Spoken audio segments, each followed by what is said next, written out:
dalay Panginoon. Muli kami ngayon sa araw na ito ay sumasamba, nananalangin, nagpupuri sa iyo, Panginoon. Panginoon, kami nagpupuri, sumasamba sa iyo, Panginoon. Nagpapasalamat sa lahat ng biyayang itinagkaloob mo sa amin. Panginoon, humihingi kami ng kapatawaran sa aming mga naisip na salita na gawa sa iyo, Panginoon, na ang aming mga pagkakasala sa iyo ay iyong patawarin na, Panginoon. Panginoon, humihingi kami ng gabay, pagpapala, patnubay mo, Panginoon, na ang lahat ng aming kahilingan ngayon ay answered prayer na, Panginoon. Na ang lahat ng wala sa lugar na ito, Panginoon, ay iyong panunumbaliti.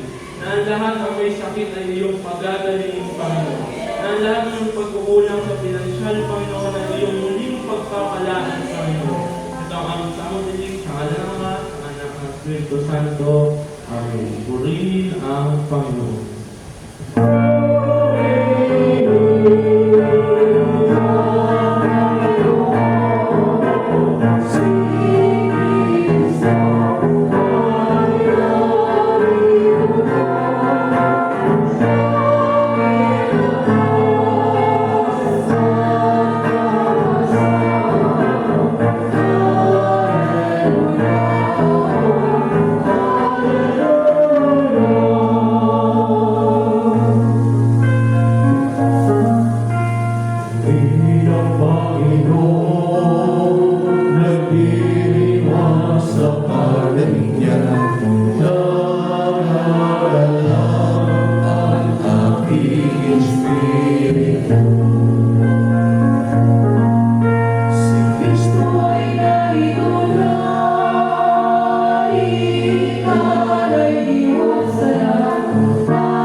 unanswered prayer.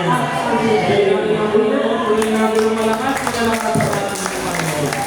Mga kapatid, ang magpupuntahin ng Panginoon mula sa Ebanghelyo ni San Marcos, Kabanata 7, Talata 1 hanggang 2. Pakul sa iyo. May mga pangseyo at ilang ibang galing sa iyo na lumapit kay Jesus. Nakita nila ang ilan sa mga alagad ni Jesus ay kumakain na hindi muna natulog. At parang naayon sa tulong na Ang mga Hudyo, lalo na ang mga Pariseo, ay hindi kumakain hanggat hindi nakapaghugas ng kamay. Ayon sa mga turong minana nila sa kanilang mga nilin, hindi rin sila kumakain ng anumang galing sa paligid na hindi muna ito sinihugas. At marami pang ibang minanaturo ang kanila sinusunod, tulad ng aming paraan ng pagbubukas ng mga ng mga sisidlang tanso at mga ito.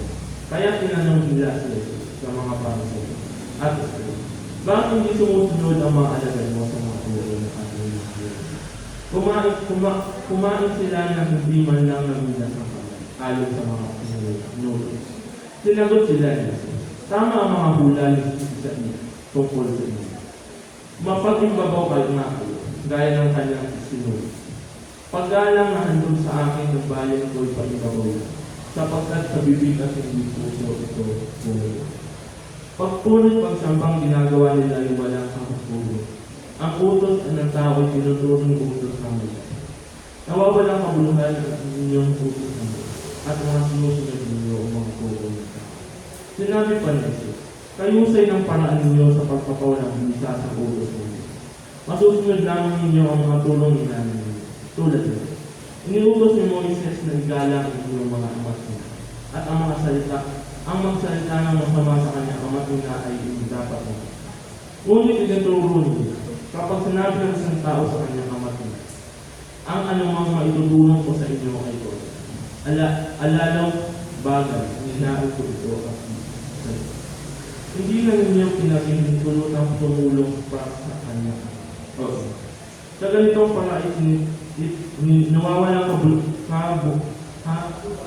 buluhan ng mga tulong inamin at marami pang bagay na tulong ito ang inyong ginagawa. Muli pinalapit ni Jesus sa mga tao at sinabi sa kanya, makinig kayo na at unawain ang aking sasabihin. Hindi ang pumapasok sa bibig ng tao ang nakapagpapanunod sa kanya sa mata ng Diyos, kundi ang mga nagmumula sa kanya. Ang pagdinig ay makinig. Iniwan ni Jesus sa mga tao at ng mga pasok na sa bahay siya'y tinanong ng kanyang bahay tungkol sa kanya. Kayo man ba'y wala rin pang unawa? Tugon ni Jesus. Hindi ba ninyo alam na hindi nakapagpapanunod sa tao kay nakain? Sapagkat hindi naman pumapasok iyon sa kanyang puso, kundi siya. At pagkatapos ay tinulog. Sa pagsabi nito ay para sa kanyang kinahanglan ni Jesus, na maaaring kanin ng lahat ng pagkain. Nagpatuloy siya sa pagsasalita. Ang lumalabas mula sa tao ang nagpapanunod sa kanya, sa mata ng Diyos. Sapagkat sa loob, sa puso ng tao, nagmumula ang sama, isipang nagtuhudyo sa kanya. Na makikita, magnakaw at kumakas, mangulsulan niya, mag-imbot at gumawa ng kaya, ng kasmuktotan, tulad ng pagdaraya, kahalayan, pag-anili, paninirang puri, kapalaluan at kahangalan. Ang lahat ng ito ay nagpagaling sa puso ng tao at siyang nagparami sa mga. Mga kapatid, ang mabuting balita sa ating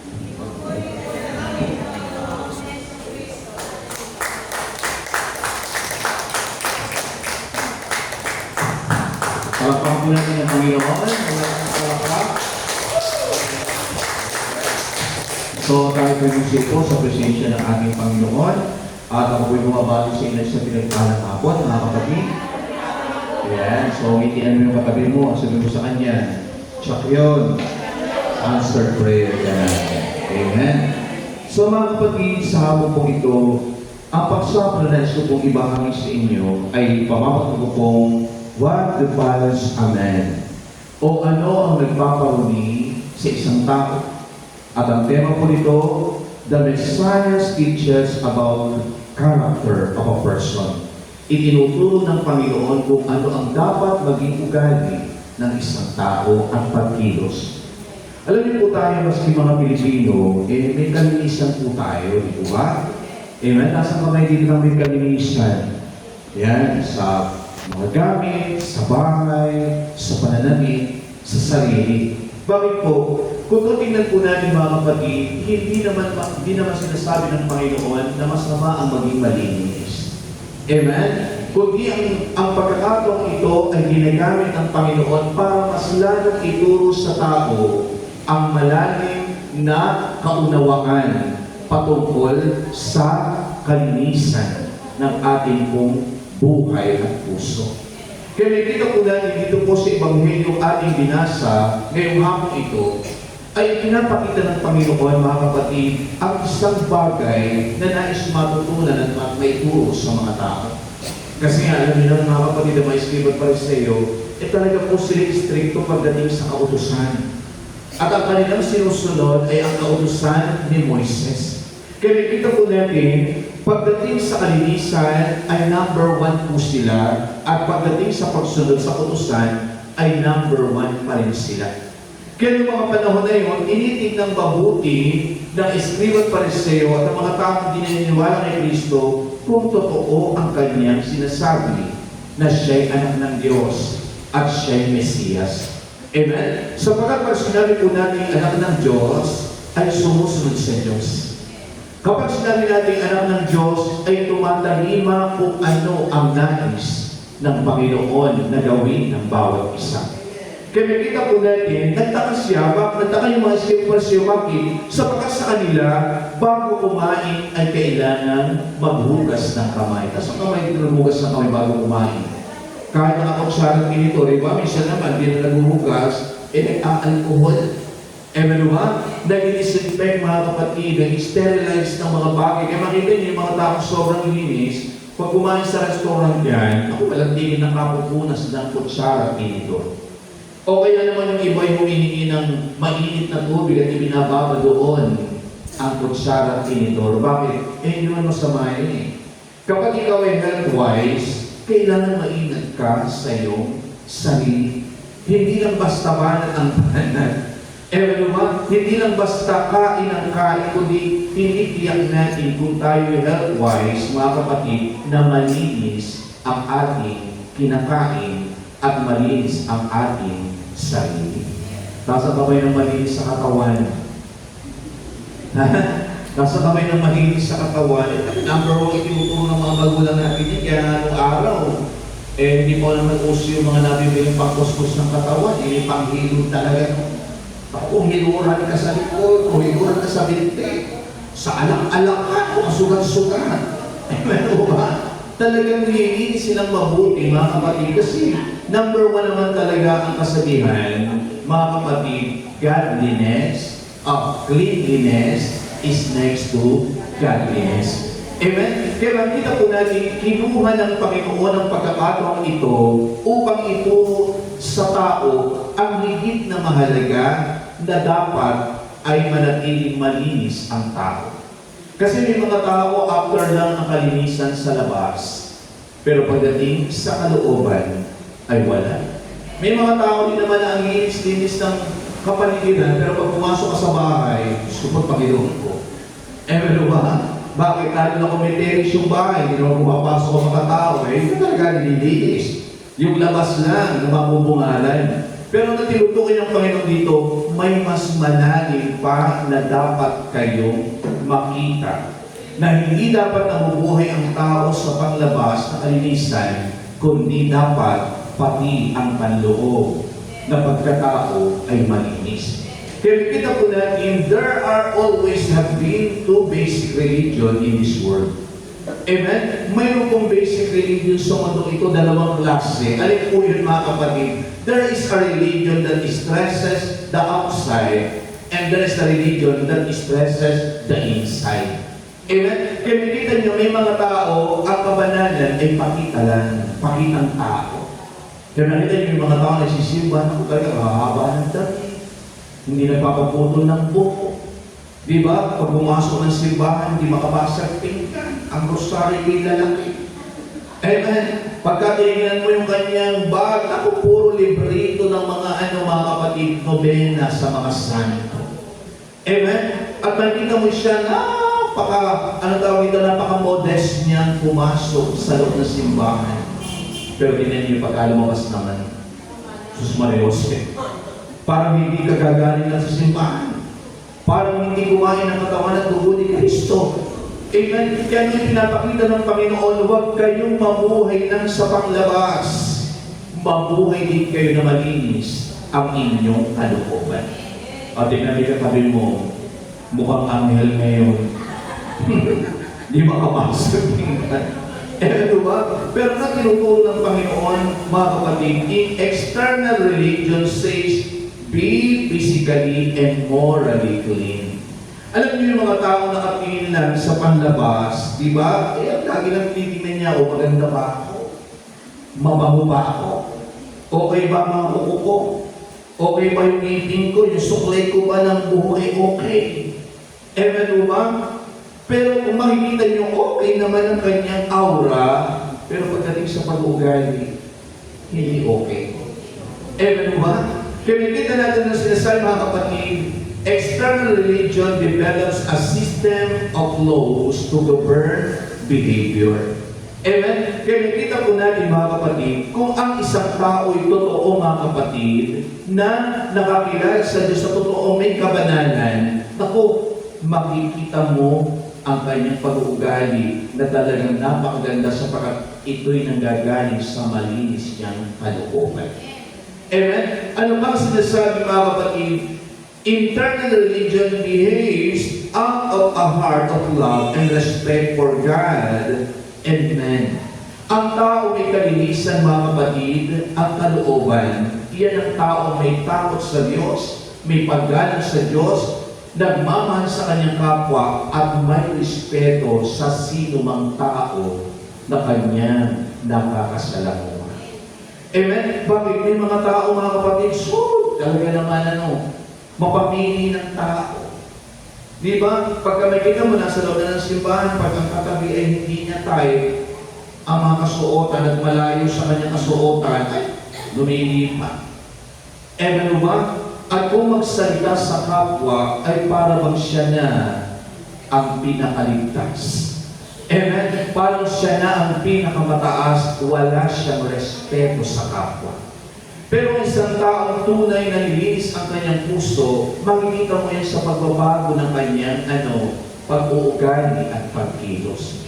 Kaya ano sinasabi, mga kapatid, external religion is a man-made religion of ritual, ceremony, laws, and words. Kaya nakita po natin, ano sinasabi doon? Ang bawat taong maski noon ay may mga minana ng turo. May mga minana silang kautusan. Ano ba? Anong sabi, mga kapatid, ng mga matatanda ng araw, huwag kang magwawali sa gabi. At ang pera ay lalabas. Di ba? Amen? Huwag kang maglalabas ng pera sa gabi. Kaya makikita nyo, kahit yung tao kailangan ng tulong at nilapitan siya, hindi siya magbibigay. Sapagkat iyon ang natutunan niyang aral na bawal maglabas ng pera sa gabi. Ano sabi naman ng Panginoon? Huwag niyong panghihindian ang bawat nanghihiram sa inyo at huwag niyong ipagpapabukas ang tulong na maibibigay. Kaya ano sabi ng Panginoon sa maski Pariseo? Tama nga ang sinabi sa inyo ni Isaiah, kayo'y mga mapagpaimbabaw. Ginagawa niyong turo ng Diyos ang turo lang ng tao at pinawawalang bisa ninyo ang tunay na turo ng may kapal. Amen? Kaya kita niyo, mga kapatid, marami pa tayong minatuturo. Pagka yung may nagdaan sa harapan mong pusang itim. Abi mo ganun tumulo eh. Paano kung magsisimba ka? Paglabas mo pa lang ng gate mo, kumari pa sa natapos sa harapan mo yung pusang itim. Sasabihin mo, hindi ako magsisimba. Ano ba? Bakit? Kasi sabi ng matatanda, ang turo, pag may dumaan sa iyong pusang itim, huwag ka nang tumuloy sa lakad at mapapahama. Ano sabi naman ng utos ng Panginoon? Mangiling ka tuwing araw ng linggo. Kita niyo po, may malaking pagkakaiba na ang turo minsan ng tao ay laban sa turo ng Diyos. Ewan ko ba? Kaya ano sinasabi dito, mga kapatid? Sabi ko, pinag-aaralan, nabubuhay lang sila sa mga ritual. Nabubuhay lang sila, mga kapatid, sa mga minanang turo noong unang panahon. Amen? At iyan ay nangyayari pa rin ngayon. O, taas sa kamay dito na may mga pinaniniwalaan pang mga kasabihan at mga superstitious belief. Ha? Meron naman dito mga pamahiin pa. Amen? Bakit? Tayo rin ay may ganyang buhay noon. Napakarami pamahiin. ikakasal yung babae at lalaki, sasabihin nung nanay nung babae, tapakan mo yung tatapakan para daw hindi, di ba? May mga ganun pa. Mga kapatid, tapakan mo ikaw, kung maayo ng lalaki o ano ba? Amen? Para hindi ka mapailalim sa kanya. Amen?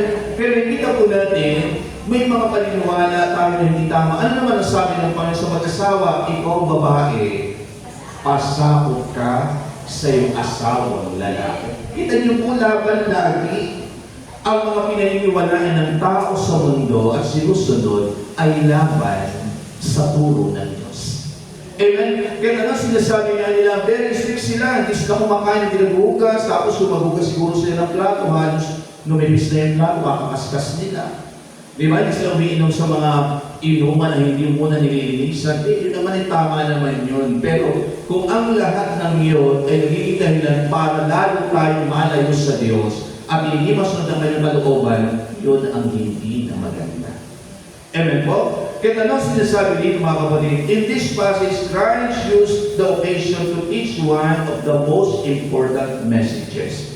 Amen? Ano sinasabi mga kapatid? Jesus addresses three different audience with different lesson to teach. Kinikita niyo mga kapatid, sa atin po, magkakaiba rin ang tuturo. Di ba yung matanda, iba yung turo sa matanda, iba yung turo naman sa sobrang matanda, at iba naman yung turo sa bata. Ano ba? Kaya may kita po natin, ang nakikinig sa Panginoon noong time na yon ay iba't ibang edad at iba-iba ang kalagayan sa buhay. Subalit ang Panginoon kapag nagturo, kahit anong edad ka, ay kaya niyang abutin ang pangunawa mo upang maunawaan natin ang itinuturo niya. Tatlong bagay mga kapatid ang ipinapakita dito na nagpaparumi sa tao. Ano muna mga kapatid? The first thing that divides a man is a traditional religion. Amen ba? Yung mga bagay na sinusunod natin dito sa ibabaw ng mundo na hindi naman galing sa turo ng Diyos. Kaya sabi sa katabi mo, sa Biblia ka lang bumasi. Nang susundin mo. Amen ba? Doon lang tayo sa salita ng Diyos babase sa mga sinasabi ng iba. Pagka mayroong lamayan, bawal magwalis pa, may patay. Alam niyo na kung talang patay? Diyos ko, apakadumi ng loob ng bahay. Para bang yung patay ay nakabuno sa isang basura. Ano na masama? Magsasalita ko yung patay pag kayo nagwawalis. Magsasalita ko yung patay pag nagwalis kayo, hindi ako makakarating sa buhay na walang hanggan. Ay, hindi. Kaya kita po natin mga kapatid, ang pamantayan ng mundo ay iba sa pamantayan ng Diyos. Ang turo ng mundo ay iba sa turo ng ating Panginoon. Kaya sabi mo, para hindi ka naliligaw, sa Biblia ka lang bumasi. Amen ba? Yung nasa salig lang sa Biblia, ang dapat nating sundin at ang itinuturo na ng Diyos, ang dapat nating isabuhay. Amen? Kaya lang sinasabi dito mga kapatid, ano ibig sabihin ng traditional? Setting aside God's Word for tradition. Amen ba? Pinawawalang halaga nila ang salita ng Diyos at ang pinaniniwalaan ay kung ano lang yung kasabihan at nakalakihang katuruan. Amen? Kaya nakikita po natin mga kapatid, nagiging hypocritical ang tao. Kaya sabi ng Panginoon, tama ang mula sa inyo, mga mapagpaimbago kayo, akala nyo, ang galing-galing nyo na. Akala ninyo kayo kumakain ng hinugas, sa nataginis kayo ng inumin at kinakain, okay na kayo. Amen? Kaya ano sinasabi ng ating Panginoon, mga kapatid sa atin, ano sabi niya, tama ang sinasabi, kayo sumasamba, subalit hindi nanggagaling sa puso, kundi nanggagaling lang sa puso. At sa kamay ng kanina kumanta, umawig galing sa puso. Ha? Alam niyo, pagka kumakanta ay hindi galing sa puso, ano minapuntahan akong gawain? Yung kanta ng kanta, yung mga umaatin, mga lata-lata. Ang kinanta nila yung mga talaga nakakayuglog ng katawan, yung mga tao, parang bigat ang pagod na pagod. Bakit? Rinakis lang pero hindi naramdaman sa kanilang puso. Amen? Bakit? Maski naman sa pagdarasal. Alam niyo, sa San Nicolas, malapit kami sa bisita doon eh. Marinig mo yung trompa. Malakas. Pag nandun sa ulo eh, malakas ang trompa. Eh, hindi ko naman makikita yung mga matatanda na mumuno doon ng dasal pagka alas 6. Eh, kung may mga lakad pa. Pagkaon na ba? Eh, ano ba? Parang may matas. Sabi ko, may mga lakad ba itong mga tao ito? Amen? Bakit? Pagka nagdasal ako, maarapaka na. Parang makinig na talaga na makinig. Gusto ko, Panginoon ko. Pagka nagdasal na, mga kapatid, ng Ama namin, hindi matapos yung sa namumuno. Sumasagot na. Amen? Kaya makikita niyo, pagka nagdasal na ng Panginoong Maria, hindi matapos yung Panginoong Maria, nagsasantama na yan. Kaya makikita niyo, pag nakinig kayo sa trompa, parang na nakikinig sa istasyon ng radyo na nag-ahal. Ang samang pakinggan. Bakit? Sa tingin niyo, pakinggan ng Diyos ang ganong panalangin. Bakit? Kabisado lang nilang insight, pero hindi nagagaling sa kaibuturan ng puso. Sabi ko, katabi mo buhay ko, ganyan ka magdasal. Kung kailan tumanan na sa kaurusan ng Ama namin, sa kaurusan ng Panginoong Maria. Di ba? Yung iba kung kailan tumanan sa mag-rosaryo, kaya makita ko, hawak ang rosaryo, hindi makausad-usad, tulog na nasa sumasampalataya palhab. Wala na, mga na. Bakit? Hindi nanggagaling ang pagsamba sa puso. Kaya sa pagkakali mo, kahit tayo umatin, kahit po tayo magsimba ng simba araw-araw, kung hindi nanggagaling sa puso natin ang tunay na pagsamba sa Diyos, wala tayong mararamdaman. Amen? Kaya minsan may mga tao na mayroong pag-attend po ngayon, parang wala akong naramdamang presensya ng Diyos. Amen ba? Para pag umatin ako, malaman lang ako na iuwin at naman wala akong naramdaman. Amen? Bakit akala niyo yung pagsamba, yung lagi siyang pag pinatungan ng kamay, buwal ng buwal. Di ba? Akala niyo kung yan ang pagsamba, parang umiiyak siya, umiiyak. Ay, hindi doon nakabasi yun. Maraming tao pag nindilihan, sumubuwal ng buwal. Hanggang sa magkabukol na kabubuwal. Dumugo na ulo. Amen? Pero pag tayo, wala pa rin tunay na pagbabago. Amen? Wala pa rin ang tunay, mga kapatid, na pagiging isang tunay na Kristiyano. Wala pa rin ang pagiging isang tunay na ugali Kristiyano. Amen? Kaya na sinasabi sa atin ng Panginoon, mga kapatid, dapat pag sumasamba tayo sa Kanya ay totoo. Amen po ba? Dapat pag nagdarasal tayo sa Kanya ay totoo. Bakit naman yung mga tao pupunta ng simbahan, nakalungkot na lungkot. Parang pag 10 piso ng araw na lao mo sa mukha. Sino kakaharapin? Ang Diyos. Pataas ang kamay, hindi na pagpasok ko pa lang dyan sa bisita kanila na kakitikan. Excited ka na.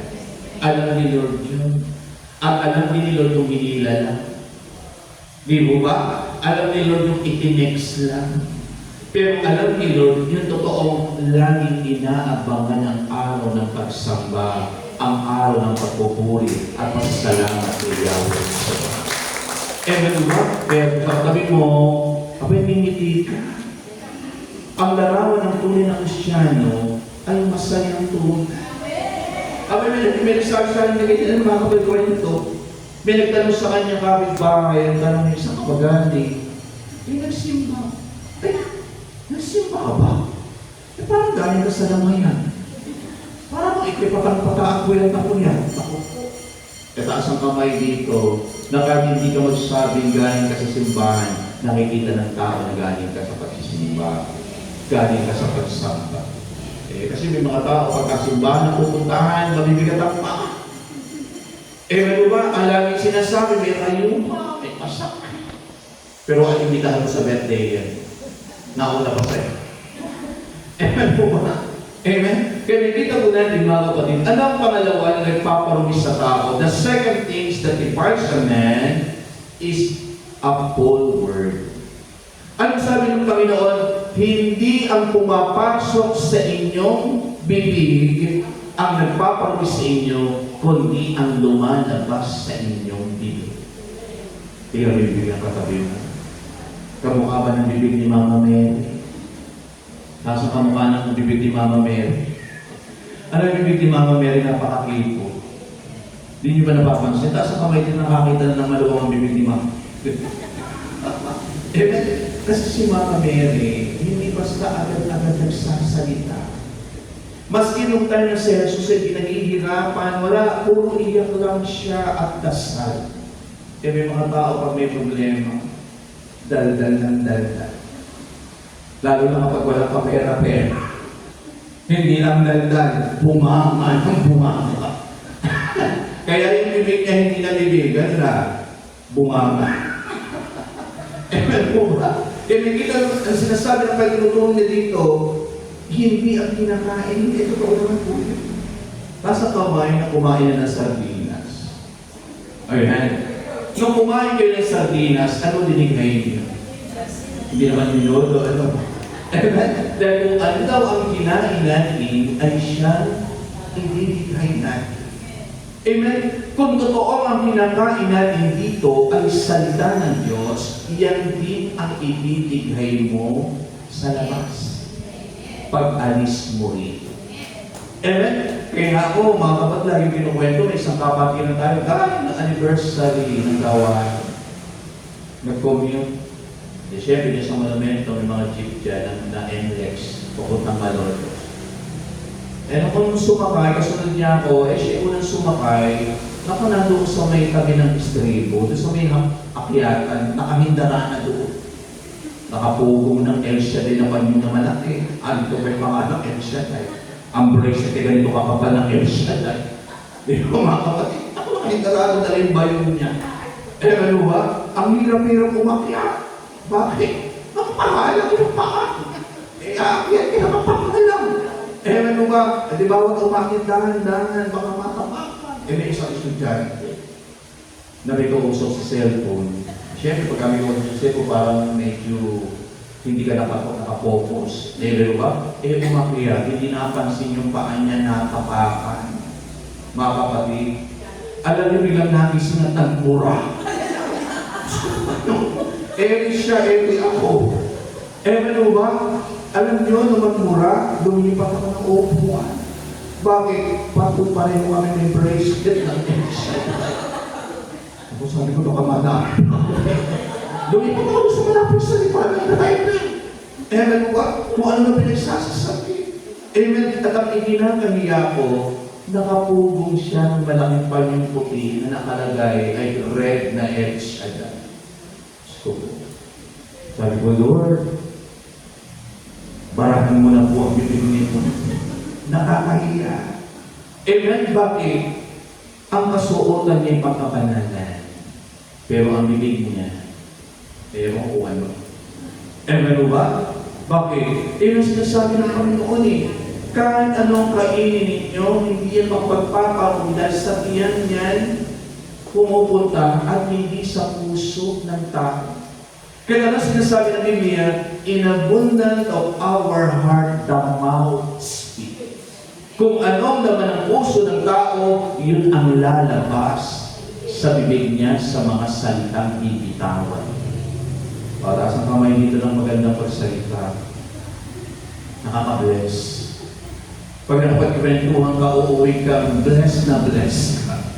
Ay iba hindi, umuuwi buwisit na buwisit. Sa mga narinig na kwento. Ano ba? Bakit? Alam niyo yung dila ng tao, walang talim. Nasa kamay na may talim ng dila. Bumili niya saan sa bayan na pinakasas. Ano ba? Pero tingnan niyo po ang dila ng tao, hindi hinahasa. Pero kung magsalita, nakakahiwa at nakakasugat ng puso ng tao. Alam niyo ba na lahat ng sugat sa panlabas ay madaling pagalingin basta wala ka ng diabetes? Alam niyo po yun. Kapag may sugat ka sa panlabas sa katawan, resetahan ka lang ng antibiotic ng doktor o bigyan ng penicillin. Ilang araw lang ay natutuyo na nagiging. Pero kahit ilang libong miligram ng antibiotic, hindi kayang pagalingin ang sugat ng puso ng tao na nilikha galing sa bibig ng kanyang kapwa-tao. Kaya sa mga kabir mo, baka ikaw dito, hallelujah ka ng hallelujah. Pero paglabas mo, tik-tik na ang hallelujah. Wala na yung hallelujah. Pag uwi ng bahay, walang pinagsasasabi, nagmumura, nanunungayaw, nagsasalita ng hindi maganda laban sa kapwa niya. Pamalabigin ka tabi mo, gamitin mo bibig mo, at dila mo para marami ang magkapag-asa. Gamitin natin ang dila at bibig natin para marami ang maging masaya. Gamitin natin ang dila at bibig natin para makilala nila na may Diyos na napakabuti. Gamitin natin ang dila natin at bibig natin para tumanggap ng pagpapala ang kapwa natin. Amen? Sabi mo sa katabi mo, o tingnan mo, ang ganda-ganda mo. O, di ba? Kung sasabihin mo, o tingnan mo, malapit ka ng mama ko sa lupa. Ewan mo, ang may lupa ka na, ewan ko ako matutuwa ka. Ewan ko ba? At sasabihin ka na, huwag tanda-tanda mo na. Para sa kamay ng gusto sabihin siya, baka na matanda ka na. Hindi eh. Di ba kayo sarap pakinggan yung, bumabata ka. Di ba? Amen? Magkaedad lang tayo, pero tignan mo yung balat mo, unat na unat pa ako.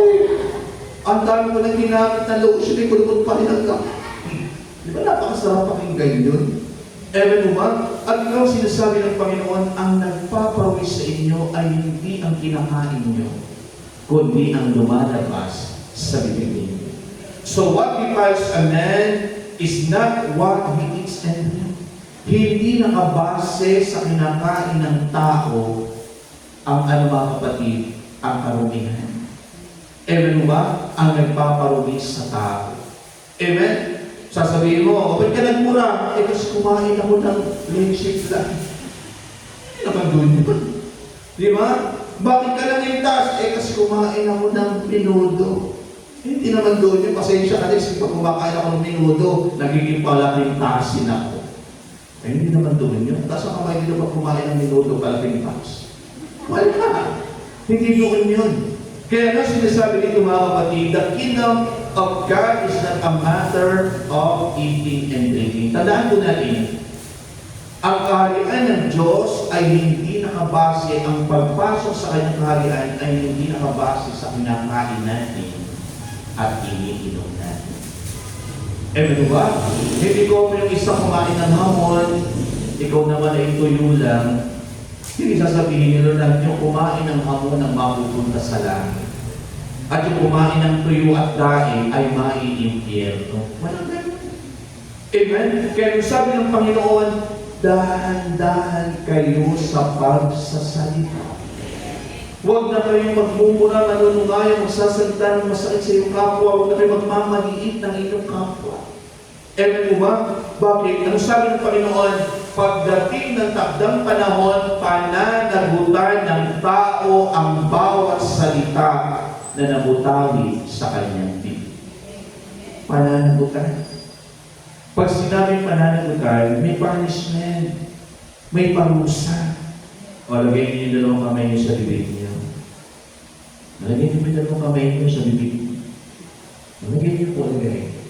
Sabi mo, bibig, mula ngayon, magsasalita lang tayo ng maganda, ng nakakatuwa, at nakakabless.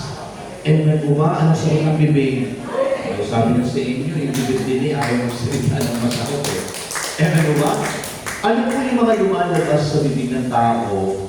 A mouthful of full words. Mga masasamang salita. Eh, ano ba? May makita kang tao, uy, ano ba lagi ninyo? Di ba? May ganyan ang itsura mo. Yung gusto mo sa sarga, yung buhok mo, yung nakulot, at napakainin mo. Saan ka ba nang galing dahil? Dinedegrade mo yung kapwa mo. Nakuha mo naman itong bahay ninyo, maganda pa bahay ng kalapate. Ay, pinipinasan mo na, minamalit mo, kapwa mo. Ano ba? Ano ba sinasabi ng mga kapatid? Ano ba? Cursing words. Huwag na huwag po tayong magsasalita na sinusumpa natin ang iba. Kasi kamay dito lang di marunong manumpa. Kaya diba? Tawa ang panasala ng kidlat. Mabawas ka na sana sa mga taong nabubuhay sa Pilipinas. Ako, kung makapag-ano. Di ba? Yung tindahan nyo sana mabankrupt na. Di ba? Magkakansel ka sana.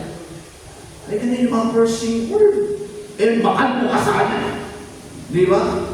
Mapilay ka sana. At pag may dumadaan sanang truck, mabulungan ka. Huwag yung po sasabihin yan, lalo na sa asawa niyo. Kahit na kayo nauunstong, hindi mga asawa ba kayo? Basta kami na may asawa pa. Ngunit, hindi pa ilan na lang. Di ba? Parang nakakatuwa eh. Joke lang naman. Parang sabihin mo si Brother Mike, kumusta ang mister mo? Brother Mike, patay na po. So kami biglang binalahan ng tawa. Sabi, Brother Mike, parang tutuwa ka pa. Mo ba? Ano ba mga kapatid nagpaparumi sa atin, mga kapatid? Kasi kung sinabi mo namin critical words, ito yung mga salitang mapula.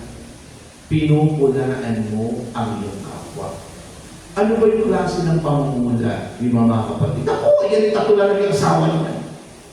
At yung mga anak niya, lumalang ko sino ama. Ako, yung pamumula yun. Naku, kaya may papagawa ng bahay, may mga illegal na ginagawa yun. Pamumula yun. Amen po ba? Ano pa mga kapatid, mga descriptive words? Amen po ba? Mga salitang mapanlin lang. Amen? Mataas ang kamay dito na totoo na ako pagsalita. Hindi mo nililin lang ang kapwa mo. Naku, yung iba, nung lalo pag nabibigyan, ang ganda-ganda nyo.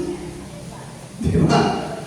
Lalo pagka napapamerienda, sumesexy ka. Amen? Pero tingnan mo yung taong sinasabihin at parang sako ng mga katawan. Walang kakorte-korte. Amen? Sabihin mo, magsabi ka lang ng totoo. Huwag ka nang lilin lang. Pag sinabi ng kapitbahay mo, bakit ba yung damit ko? Yung itsura ng damit ka para bang yung malaman kung, di ba? May mga taong gano'n, hindi mo binabagay. Tapos sasabihin mo, ako pa, may nabagay sa'yo. Amen mo ba? Pero nung makita ng ibang tao, pinagtitinginan siya. Di ba? O maganda ba yung kilay ko? Pantay ba? Pantay na pantay! Di ba? Ano tawag ng mga kapatid? Mga salitang mapantay lang. Pero sa katabi mo, maging totoo ka na sinasabi. Sabihin mo yung katabi mo, pangit ka ngayon. Totoo yun, wala kang pangit. Di ba? Di ba? Hindi maganda ang isip mo ngayon, masama ugali mo ngayon. Maging totoo tayo. Amen mo ba? Paano mo maitutuwid ng isang tao kung hindi mo sasabihin ang katotohanan? Bakit? Kasi alam mo yung tao pag mabait, tapos ang kamay ng bababait. Asa kamay ng bababait, alam mo yung mga bababait, mga kapatid, ang may tawag dyan mga kapatid, yung mga tinotolerate niya yung mali. Amen? Mga konsentidor. Amen? Yun ang mababaw na term sa bababait, konsentidor. Amen mo ba? Baka pamayaan mo na lang siya. Di ba? O pamayaan na lang natin. Huwag na natin sabihin. Amen? Taas ang kamay naman ng mabait at mabuti. Taas ang kamay ng mabait ka at mabuti ka. Ano ba naman kayo? Kasi alam mo pagka mabait ka at mabuti, mga kapatid, sinasabi mo yung tama ang katotohanan. Hindi ka lang nagtutulo pasa. Kundi sinasabi sa kanya, alam mo, namumuro ka na. Mali na yung ginagawa. Amen? Sinasabi mo ang totoo. Kaya kung katabi mo mula ngayon, kung ano nakikita mo sa akin, sabihin mo yung totoo mo. Di ba? Kung walang lagi sabi, alam mo kami mga tao dahil nasabi sa inyo, ang bait-bait nyo, niloloko kayo. Totoo po yun. Di ba? Pag sinabi sa'yo, alam mo, araw-araw, ang ganda-ganda mo, ako naniniwala ka ba? Hindi totoo yun. Alam mo ba? Bakit po ang tao nag-iiba ang mood? Tama o mali? Di ba? Ang tao minsan, okay, minsan, hindi okay. Di ba? May mga tao minsan tawa ng tawa, minsan naman, Diyos ko po Panginoon, parang liyo. Di ba? Kaya dapat mabuhay tayo sa katotohanan. Sabi ng Panginoon, kapag tinanggap nyo ang katotohanan ang magpapalaya sa inyo. Amen ba? Ano pa yung mga unkind words? Napakasulit. Kung magsalita. Lalo na, di ba, may katulong ka, naku, napakasulit mo sa katulong mo. Di ba? Sasabihin mo sa katulong, naku, mamaya inutok-tok na kita. Di ba?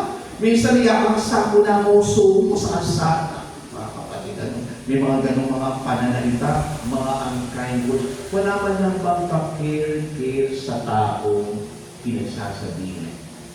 Pataas ang kamay dito na namimili ng magandang salita kahit kung kaharap niya ay hindi ka dapat tumanggap ng mabuting salita. Di ba? Kasi may mga taong ganun mga kapatid, talaga bang walang pakialam sa damdamin ng iba?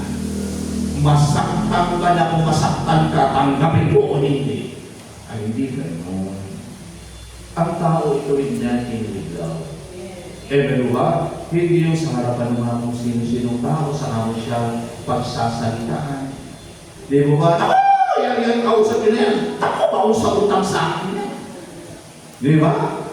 Ako, yan, kausap yun na yan. Sa akin lang ang gagaling ang pinakain niya.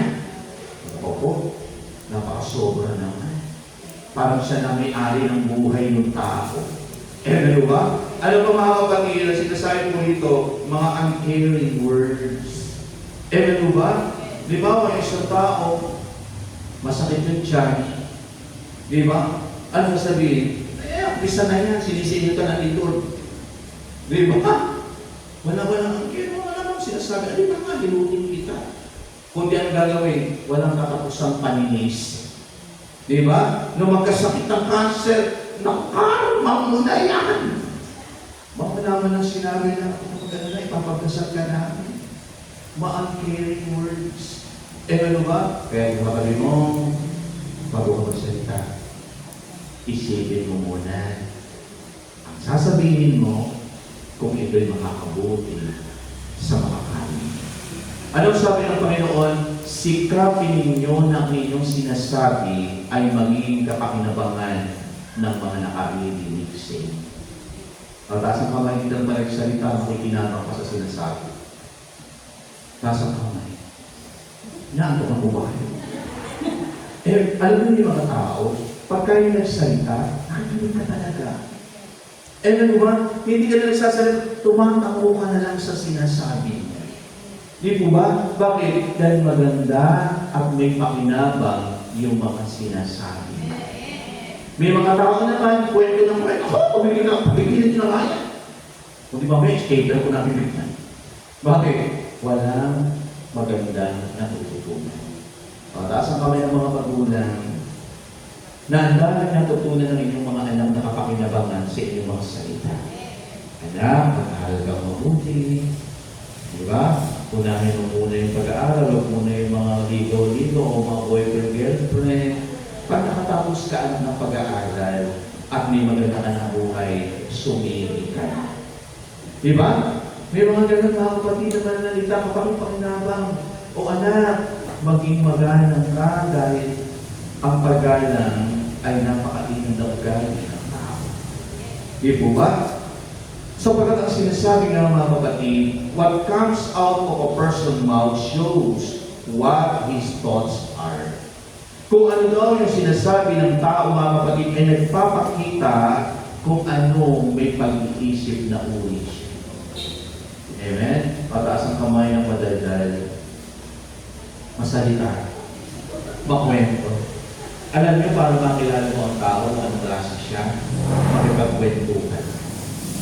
Makikilala mo kung mayakap siya, makikilala mo kung siya'y mababang kalooban, makikilala mo siya mga kapatid kung maganda ang ugali niya. At makikilala mo na maganda ang naging palak sa kanya ng kanyang mga magulang. Amen?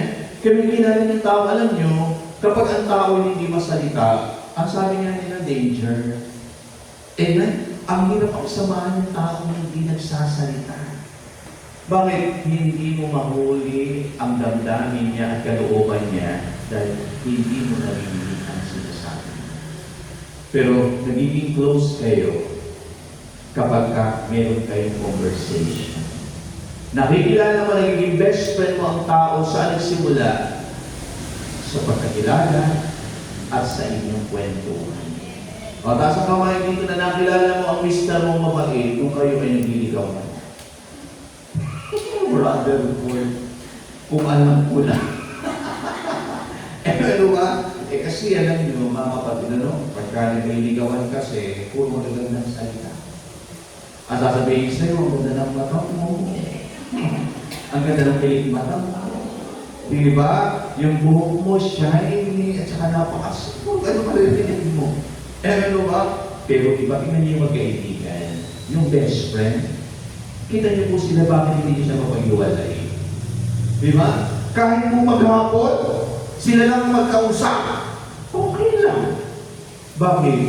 Dahil alam mo na kahit anong sikreto ang ipagtapat mo, ay hindi ka i-chismis at ikukwento sa iba dahil nahuli mo ang ugali niya at nakilala mo siya sa pamagitan ng inyong pag-uusap at pagkukwentuhan.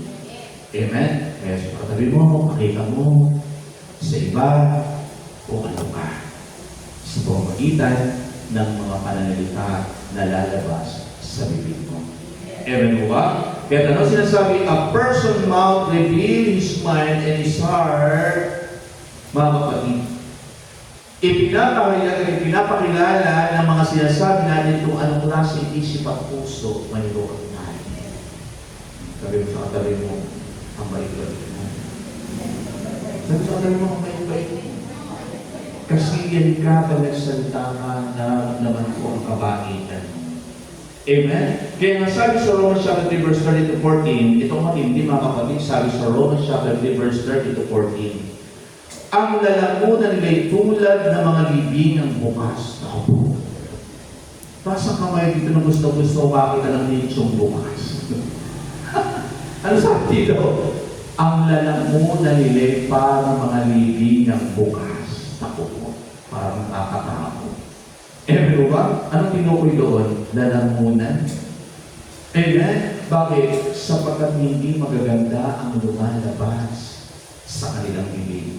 Ano pa mga kapatid? Ang kanilang labi ay ginagamit sa pandaraya. Dila nila'y makamandag na parang ulupok na kubo. Pasang kami ng may dila. Na, di ba magkasama? Kasi ang ahas magkasama. Eh, ba? Bakit? May mga tao, pag nagsalita, nakaka-poison, nakakalaso. Nakita niyo yung mga tao na nalaso ng isipan?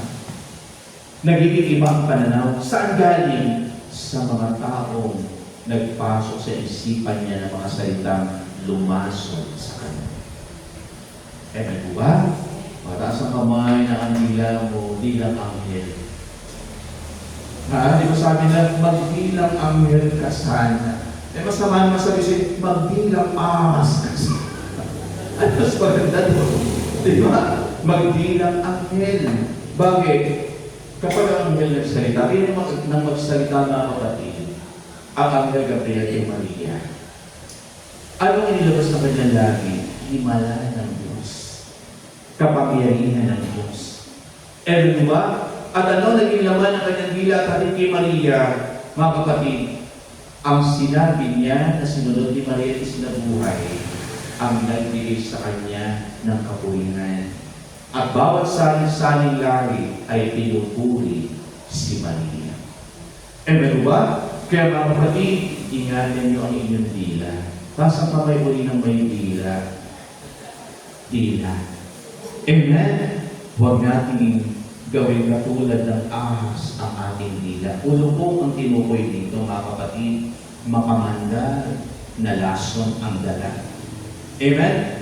Kaya ano sabi, sabi ng mga kapatid, puno ng panungayaw at masasakit na salita ang kanilang bibig. Tignan niyo po yung paparoon sa tao. Meron pa po dito nanungayaw? Meron pa ba dito nagmumura, mga kapatid? Kasama tayo doon sa tinutukoy sa Romans na na hindi malinis ang mga pananalita. Amen? Dati, di ba, kung tayo, mumura tayo, dapat ganyan nila. Pumili na lang tayo ng salita, okay lang naman magalit. Pwede lang magalit na hindi ka gagamit ng masakit na salita. At ang pangatlo at panghuli na nagpaparami sa tao, the third things that defiles a man is a blind spirit. Amen? Nagiging taga-akay upang mabulagan din ang kapwa. Amen? May mga taong gano'n, di ba? Inakay yung kapwa niya, hindi napabuti. Inakay yung kapwa niya, mas lalo pang napasama ang buhay. Amen? Yung kapatid niya nakikita niya may mali at hindi tamang ginagawa na makapagbibigay kapahamakan sa kanya, pero wala siya ginagawa. Ano sinasabi niya? Okay lang yan. Hindi lang naman ikaw ang gumagawa niya. Hindi lang naman ikaw ang ganyan ang buhay na 3 asawa. Yung iba ka 4 pa. Hindi lang naman ikaw yung nagnanakaw. Maraming magnanakaw. Di ba? Hindi lang naman ikaw yung mga nanloloko. Maraming mga manloloko. Okay lang yun. Hindi ka nag-iisa sa mundo. Ako po, pagka ganyan ang kasama mo, delikado ang buhay. Bakit? Ano sabi ng Panginoon? Hindi pwedeng maging taga-akay ng bulag ang isang kapwa bulag. Pareho silang mauulog sa imbornan. Sabi ko sa katabi mo, kung gusto mo hindi ka mahulog sa imbornan, sa akin ka sumama. Sabi ko sa katabi mo, ako kabarkadahin mo, at sa gayon, mapapabuti ang buhay mo. Tataas ang kamay dito ng mabuting kaibigan at mabuting kasama. Naku po, magtatanong ko bakit boycott kayo lagi. Abay, marami nangangailangan na kaliwanagan. Ano ba? Marami ang nangangailangan mapabuti. Kaya nga dapat maging eye-opener tayong lahat. Amen? Ano sinasabi ng point that Christ taught is eye-opener. O, taas ang kamay nila pag ikaw ang nakasama, mapapabuti yung kasama. Kasi ba kayo? Amen. O, taas ang kamay dito na marami na ang bumait dahil nakasama ka. Marami na naging malapit sa Diyos nang makasama ka. Marami na naging madasalin. Marami ng tao ngayon ang makasama ka kahit walang kapera-pera, hindi mo ang walang pera. Bakit? Pareho kayong tulubin. Lumalakad kayo kahit walang pera, mga mamukhang doon niya kayo. Ano ba? Naku, may ibang tao pag nakasama mo, Diyos ko, nagkamali ako ng kakasamaan. Bakit nga ba yung tao pa na yan ang nakasama ko sa dami ng mga kasama, napahamak tuloy ako. Amen?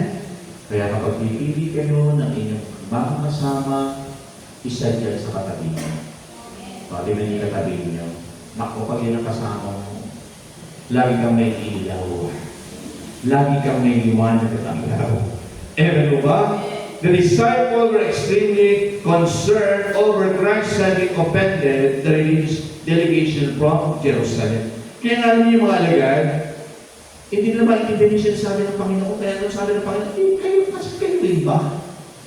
Hindi nyo naiintindihan ang sinasabi ko. Ako sabi ko sa katabi mo, baka ikaw, tagal mo na mag-i-el siya. Hindi mo pa naunawaan yung sinasabi ng Diyos. Ewan mo ba? Jesus possibly, even the religionists come or can be wrong. Amen? Bakit? Yun nga yung mga spiritualists sa'yo, natuturo ng salita ng Diyos, sinasabi mga Diyos, sinasabi sumusunod sa mga utos ng Diyos, pero bulan na taga-akal. Amen?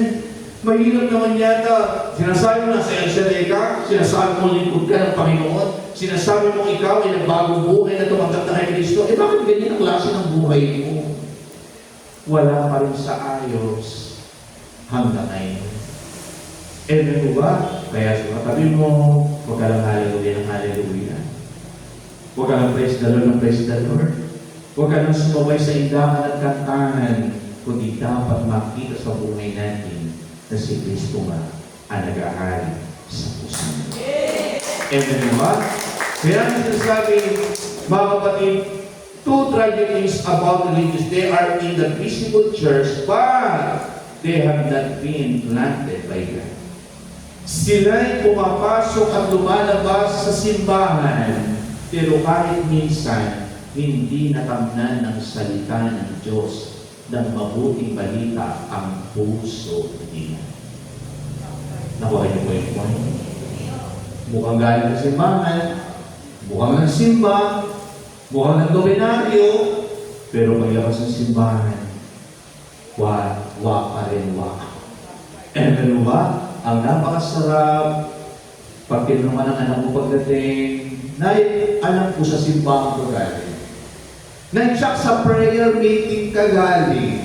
Kahit hindi mo sabihin kasi, yung mukha mo nagdidiwana. Yung mukha mo mukhang pangil. Amen? Ang mahirap, masabihin siya ng isa mo, tumingin ka sa pag-examine. Examine, may Lunes, may Sabado ka pa, may Martes ka pa, pero wala nang pagbabago na nakikita sa'yo. Ikaw pa rin ang pinakamaingay sa bahay natin. Ang hirap nun. Ewan mo ba? Mahirap po yun. Ewan mo ba? Masabi daw, they and their, sabi ng mga kapatid, the doctrine and tradition shall be rooted up. The religionists are blind, therefore, they handle the Word of God deceitfully. Ako, maraming ganyan. Alam ang salita ng Diyos. Mahusay lang siya magtanda ng mga salita ng Diyos, pero hindi niya siya sa buhay. Amen? Kaya sabi ni Brother Mike, ako, papulot-pulot lang ako. Pero kumakalan naman ang bawat salita ng Diyos na pulot ko sa Biblia kapag ito'y inaral ko sa tao. May naunawaan na tayo. Mataas ang kamay na may naunawaan. Pero sa tabi mo, pag-uwi mo, kumain ka.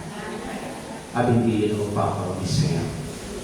Hindi ang magpaparami sa atin ay ang bawat salita na lumalabas sa bibig natin na nanggagaling sa puso marulitan. Amen po ba?